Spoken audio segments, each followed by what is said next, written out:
What's up and welcome back to my channel. Today I'm going to tell you guys one of the creepiest / scariest ghost stories that I had to kind of kickstart the haunted stuff that I want to bring to my channel. I got the perfect shirt for this. I'm going to tell you guys about a story that happened to me when I was about 12 or 13 years old. Okay, so it doesn't exactly go in order in my notebook, but I kind of just remembered it as I remembered it. And okay. So My mom and I drove, I was like I said 13 or whatever, and probably around 12 actually, 11 or 12, and we were looking at this apartment duplex thing. House / duplex, and it took us about a half an hour to get there, and we parked on the street. It was a pretty big property. It was kind of out where like there's a bunch of farmland and everything, and it was really nice looking on the outside, or it was nicer looking on the outside. But when we got there, I immediately got a really unsettling feeling, and I had said to my mom, there's no way I'm going in there. So fast forward about 10-15 minutes, and I started getting really bad stomach pain, and I just was getting really uncomfortable, and this hasn't happened to me in a very long time, and so like for me that was really like terrifying. And so I started like, oh my gosh, like I feel sick, like I don't know what's going on. And we called the owner because someone else had showed up, but it wasn't the owner, so they were parked behind us, a few parking spaces behind us, and they were just sitting in the car.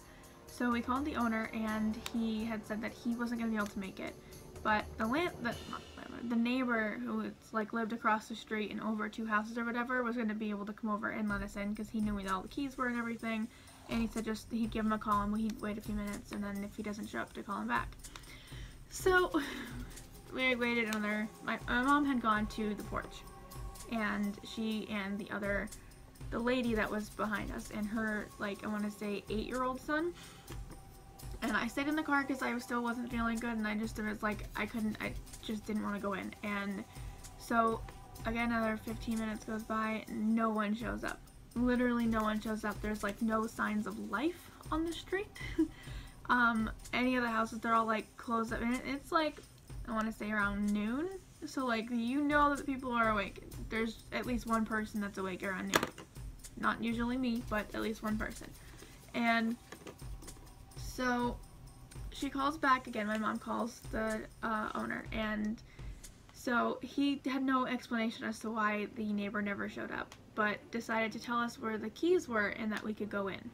And I got this overwhelming feel like, okay, well, she's like, well, I'm gonna go in now, and I'm like, okay, and I kind of let her go up a little bit, but then I got a really overwhelming sense that I didn't want to be alone, because something bad was like a bad feeling, like something bad was gonna happen if I was left alone. So I booked it behind my mom, and I was so scared that I grabbed the back of her shirt, held on to it for majority of the time that I was in the house. When we first walked in, it was like a breezeway, if I'm remembering correctly, and you go left, and it's like an open road. This house was built in like I want to say like 1900, so it's an old looking house, and it was beautiful on the outside, and the inside it was nice, minus the bad vibes that I got in there. So we walk into this first room on the left, which is the farthest room out basically, and it's a huge room. There was an old bureau, and it was really cool, old furniture. There was just, I mean, it was creepy because it was just like in a quarter of the room, like if you divide it into quarters, it was just hanging out in the middle of that first quarter of the room, which was weird. It wasn't up against the wall or anything, and it was kind of like right in the middle of the room, like kind of blocking a doorway, kind of. And there was a creepy rocking chair in the room. Those were the only 2 things that were in the room, and they had like thick, like super thick blankets stapled to the windows, so there was no light coming in. And again, I was holding on to the back of my mom's shirt because I thought I was going to die, basically. So going into that room, and I don't know what the smell of death smells like, but I knew when I walked into that room that that house smelled like death. And I still don't 100% know what, you know, like rotting flesh or whatever it smells like, and I don't want to know what it smells like, but that just felt like for me that it was death and that someone had died in that house, and which I figured someone had died and was attached to some piece of old furniture there, because there was plenty of stuff that was left there. So the previous people that had lived there had literally like just up and left everything, which was kind of weird. He also said, I believe, that they were only there for a few months and they just didn't tell him they were moving out and just up and left. So that's creepy all on its own. So then going through that door, there's like one of those old like Victorian like hallways where there's the staircase on one side and like you can go down a hallway and there's a bunch of other rooms that go off of it, and there's a room that goes straight here. I did not go in that room. I stayed out in the hallway. I did not feel comfortable going in that room, and I also didn't want to go upstairs, but I followed my mom up the stairs when she went up the stairs, and so there was this, like I said, the little boy. Going up the stairs, it was creepy because this little boy was running around by himself. I don't know where his mom was, but he was completely by himself. That scared the crap out of me. This cat, I swear. We're walking up the stairs, and I can't remember the layout of the upstairs very well. I tried to block that part out of my memory as much as possible, but I started crying when I went up the stairs. Like, I was so scared that I was bawling my eyes out. And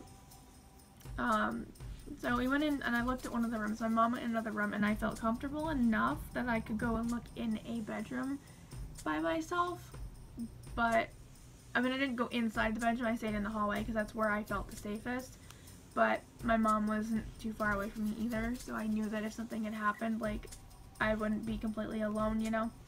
And so I walk, and I just peeked into a bedroom. I mean, you know, maybe I was just getting a bad vibe for the first time or whatever, and, you know, maybe it wasn't really that bad. Mind you, there's like boxes and bins everywhere, and this little boy had found a toy. And it was like one of the Ninja Turtles. I think it was Leo, I believe, if that makes any difference. But, so I just peeked my head in there, and this little boy is inside, like, in the doorway of the closet, looking into the closet, like in the back corner of the closet, just chatting away. And, you know, not playing toys, chatting away, like, just having a casual conversation with whatever was in that closet. And so I immediately went back to my mom, and I was like, this is not really a safe place. I think that we all need to leave. I'm really uncomfortable. I want to leave. That kind of thing. And again, I'm crying again because of how uncomfortable and uneasy I am. And so again, we're gonna fast forward a little bit because I don't really remember much of it, but when we were downstairs in the hallway, the little boy came down too, and didn't turn the light off for the hallway in the upstairs hallway. And the only light switch for that particular area was back up the stairs, and I was asked to go and shut that light off. And I kind of threw like a mini temper tantrum because I was very scared and I thought I was going to get pushed down the stairs, to be honest. So I didn't want to go upstairs. I held on to the railing and the wall for dear life. But I've also had plenty of my own experiences to know that they don't like to play games. So I, as quickly as I could, bawling my eyes out, ran up the stairs and shut the light off and ran back down. I'm like that's like those memes that go around and everyone, like, you're at the bottom of the stairs, you shut the light off and you run up the stairs because you don't want the monsters to get you. I was that, but the opposite. I went up the stairs to shut the light off and then ran my butt downstairs because I was terrified of what was behind me. So we went into the kitchen area. But again, like, everything was blacked out with these curtains, and the whole entire house smelled like death, and it was just uncomfortable and made me uneasy. And so it was weird. We went into the kitchen, and old and dirty and just ew. And so I started getting a really like super bad feeling. I got in that kitchen area, and the basement was in there. Like, the opening for the basement was there. And there was a latch lock on it, and that was the only thing holding that basement door shut, basically. So my mom, being my mom, decided she was gonna look down the basement. Not go down the basement stairs, but look down the basement.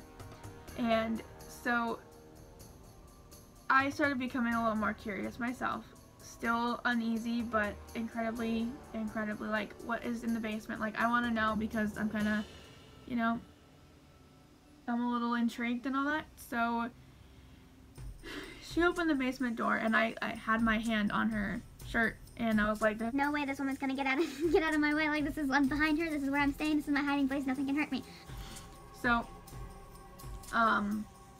I went to turn my flashlight on, and I was like, oh no, hold on, let me turn my flashlight on, and she slammed the door, and she was like, no, you're not, we need to leave. So we left, and we went outside, because at this point, the other lady and her son had left, and so I had been outside. I think they were actually like gone, because when we got outside, we were the only people left, and so my mom locked it up and everything, and we went in the car, and like, I was hyperventilating / crying, and she told me that the reason she shut the door so fast was because she saw some shadows moving down there, and what was down there was pure evil.